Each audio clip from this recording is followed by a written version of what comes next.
శ్రీ మహాలక్ష్మీ నమః. నారాయణ సమారంభాం వ్యాసశంకర మధ్యమాం అస్మదాచార్య పర్యంతాం వందే గురు పరంపరాం. నారాయణం నమస్కృత్య నరం చైవ నరోత్తమం దేవీం సరస్వతీం వ్యాసం తతో జయముధీరయేత్. యముని పరాజయము. అప్పుడు నారద మహర్షి యమలోకమునకు వెళ్ళెను. యమలోక స్థితిని చూసెను. యమధర్మరాజా, నీ లోకమున నరకబాధలు పడువారు రోదన ధ్వనులు వినిపించవేమి? చిత్రగుప్తుడు ప్రాణుల పాపముల లెక్కలు వేయుట మాని మునివలే మౌనముగా ఉన్నాడేమి? సహజముగా బహువిధ పాపములు చేయు మానవులు నీ లోకమును రాకుండుటకు కారణమేమి అని ప్రశ్నించెను. యముడును దీనుడై ఇట్లనెను. నారద మహర్షి, భూలోకమున ఇక్ష్వాకు వంశము వాడైన కీర్తిమంతుడైన రాజు మిక్కిలి విష్ణుభక్తుడు. అతడు ధర్మబేరిని మ్రోగించి తన ప్రజలందరినీ వైశాఖ వ్రతం అనుభవించినట్లు చేయుచున్నాడు. చేయుని వారిని తీవ్రముగా శిక్షించుచున్నాడు. అందువలన ప్రతివారును భక్తి వలననో దండన భయముతోనో తప్పక వైశాఖ మాస వ్రతమును ధర్మములను ఆచరించుచు చేసిన పాపములను పోగొట్టుకొని విష్ణులోకమును చేరుచున్నారు. ఇందువలన నరకమునకు వచ్చు వారెవరనూ లేక వైశాఖ స్నానాదుల మహిమ వలన శ్రీహరి లోకమునకే పోవుచున్నారు. ఇందువలన నేను మ్రోడున మానువలే ఉంటని. నాకు ఇట్టి స్థితి పోవు పూర్వము స్థితి రావలను. అందులకే ఆ రాజుపై దండెత్తి వానిని చంపదలిచితిని. యజమాని చెప్పిన పనిని చేయక అతడిచ్చు ద్రవ్యమును తీసుకొని ఊరకుండు వాడు తప్పక నరకమునందును. నేనును బ్రహ్మచే యమలోకమున పాపులను విచారించి శిక్షించుటకై నియమింపబడి ఇట్లు ఊరకుండుటయు నాకు పాపమును కలిగించును. ఆ రాజును నేను చంపలేకపోయినచో బ్రహ్మ వద్దకు పోయి నేను చేయవలసిందేమి అని అడుగదను అని యమధర్మరాజు నారదునికి చెప్పాను. నారదుడు బాగున్నదని తన దారిని పోయెను. యమధర్మరాజు తన వాహనమైన మహిషముపై ఎక్కి భయంకరాకారముతో యమదండమును ధరించి భీకరులను 50 కోట్ల యమభటులతో కీర్తిమంతుడును వచ్చినవాడు యమధర్మరాజును తెలుసుకొని యుద్ధ సన్నద్ధుడై యమధర్మరాజును ఎదిరించెను. యమునకు కీర్తిమంతునకు మిక్కిలి భయంకరమైన యుద్ధం జరిగింది. యమున సేవకులకు మృత్యువు రోగము యమదూతులు కీర్తిమంతుని ఎదిరింపలేక పారిపోయిరి. యముడు ప్రయోగించే ఆయుధాలన్నింటినీ కీర్తిమంతుని ఆయుధముల వల్ల శక్తిహీనములైనవి. తుదకు యముడు బ్రహ్మాస్త్రముతో మంత్రించి దండమును కీర్తిమంతునిపై ప్రయోగించెను.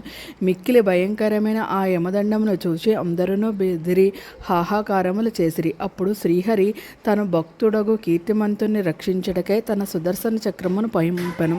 భయంకరమగు సుదర్శన చక్రము యమదండమును దానిలోని బ్రహ్మాస్త్రము శక్తిహీనులు గావించి మరలించి యమునిపై మరలను. విష్ణు భక్తుడను కీర్తిమంతుడను శ్రీహరికి నమస్కరించి ఆ చక్రమునిట్లు స్తుతించెను.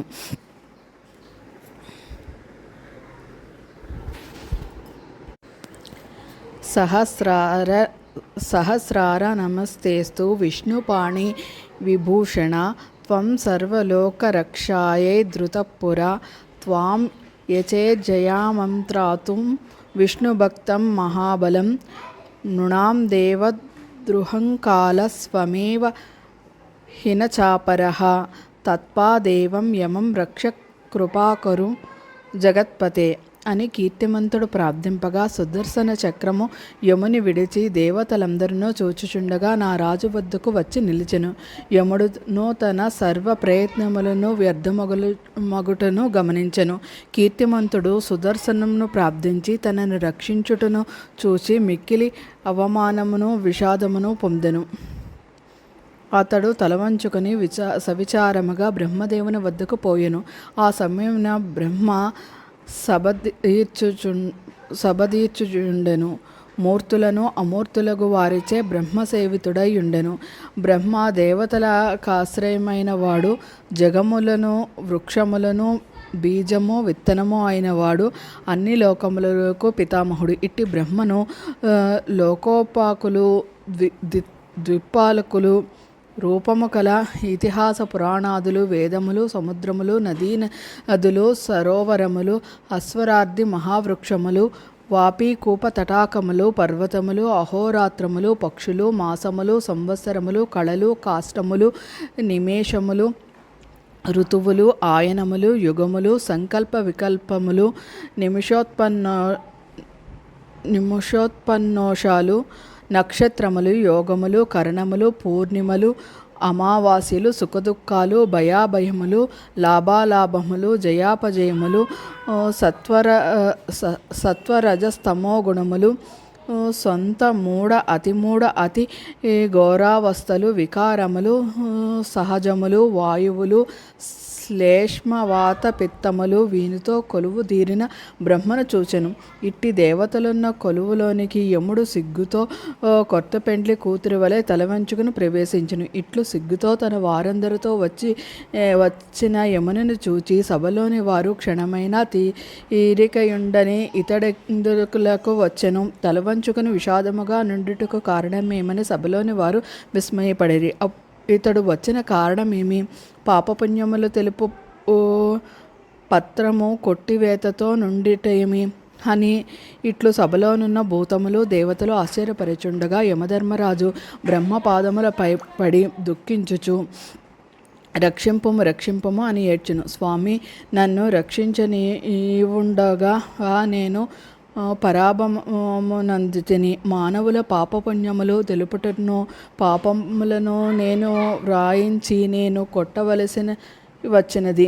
నేను నిస్సహాయముగా నిర్యాపారముగా చేతులు ముడుచుకొని ఉండవలసి వచ్చినది అని పలికి నిశ్చేష్టుడై ఉండెను. దీనిని చూచి సభలో గగ్గోలు బయలుదేరును. స్థావర జంగమ ప్రాణములన్నింటినీ ఏడ్పించే ఇతడే ఏడ్చుచున్నాడేమి? ఆయనను జనులను సంతాపపరచువాడు శుభములను పొందున, చెడు చేసిన వాడును చెడుకు పొందక తప్పు నాయన. సభలోని వారు పలు విధములుగా తమతో తాము అనుకొనిరి. వాయువు సభలోని వారిని నిశ్శబ్దపరిచి బ్రహ్మపాదములపై వాలిన యమధర్మరాజును దీర్ఘములు దృఢములుగు తన బాహువులతో పైకి లేవదీసెను. దుఃఖించుచున్న అతనిని ఆసనమును కూర్చుండబెట్టి ఓరడించెను. నిన్ను పరాభవించిన వారెవరు? నీ పనిని నిన్ను చేసుకొనకుండా అడ్డగించిన వారెవరు? ఈ పాప పట్టికను ఇట్లు తుడిచిన వారెవరు? వివరముగా చెప్పును. నీవెందులకు వచ్చితివి? అందరూ పరిపాలించేవారే నీకును నాకును ప్రభువు. భయము లేదు చెప్పమని వాయువు అడగగా యమధర్మరాజు అయ్యా అని అతి దీనముగా పలికెను. వైశాఖ పురాణం 16వ అధ్యాయం సంపూర్ణం.